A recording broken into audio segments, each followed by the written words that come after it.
Hi everyone, my name is Simon Townley and I'm a hairdresser from Burnley in the northwest. I'm Chloe Cain and I'm a salon owner in Stockport. So we're both hairdressers and we've both had hair transplants. Simon, when did you notice that you needed a hair transplant and how did it affect you on a daily basis? I remember it vividly, to be fair. I rang my father and said to him, Dad, how old were you roughly when you started noticing yourself going bald? And he said, about 25 somewhere. And I said, well, 25, mate. I think it's about time I started looking into... Yeah. So, yeah, that was when I started noticing it.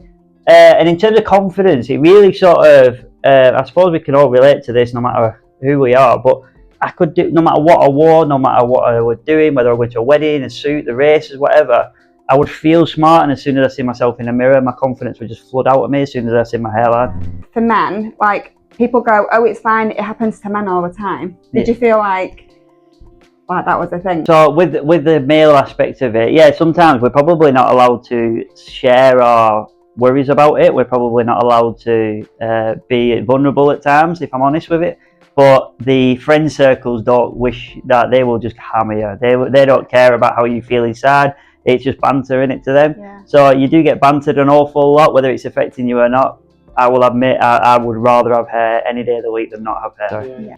Chloe, right, female having a hair transplant in British Hair Clinic where we are today. How long ago did you have it done? And yeah, tell us more about it as a woman having a hair transplant. I think it's just over 3 years now. Yep. And honestly, because it's seen more as a male thing, it's like, I felt like I couldn't talk about it. Yeah. And if I looked for advice online, it was like always about male hair transplants. There was never anything about a female hair transplant. And I really struggled to find something where I could go and get some advice. There was a few clinics that had different, like laser therapy I'd tried, you know, the usual shampoos, sprays, things like that.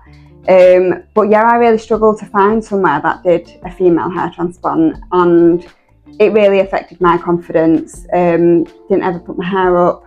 People used to say, "Oh, you never wear your hair up," and I was like, "Yeah, I wouldn't," because my thinning was right up front. But I also felt like my hair didn't frame my face properly either. So, like you were just saying, you'd go somewhere for an event and you'd feel dead nice, and then it comes to your hair and you're just like, But I felt the same way. I did see an advertisement of a female who'd had her hair done, and it was filling in what I would call male in my wings. And that was my first sort of awakening to female, obviously having the same worries, same stress, and obviously now the same procedures. But I just want to ask you about products as well, because I really tried everything. I went through all the things to slow it down. I went through the caffeine-based things. I had a look at everything like that, and for me, just nothing worked. I'd gone through all of the products, but then I found a lot of like the medications and stuff that were around were only for men. Yeah. And again, this is why it's been really hard. Even some of the, you know, the well-known branded foams that are in like Boots and other drugstores and stuff like that, they have men written on the bottle. I never really thought about it until today, like meeting you. So it won't just be you that's having this problem. No, it wouldn't. No, definitely not. But it was Stephanie Davies. I found her. I think it was like a newspaper or a magazine article where she discussed that she had this issue and she'd come here and had a hair transplant. And I've suffered from my really early 20s, I think I want to say.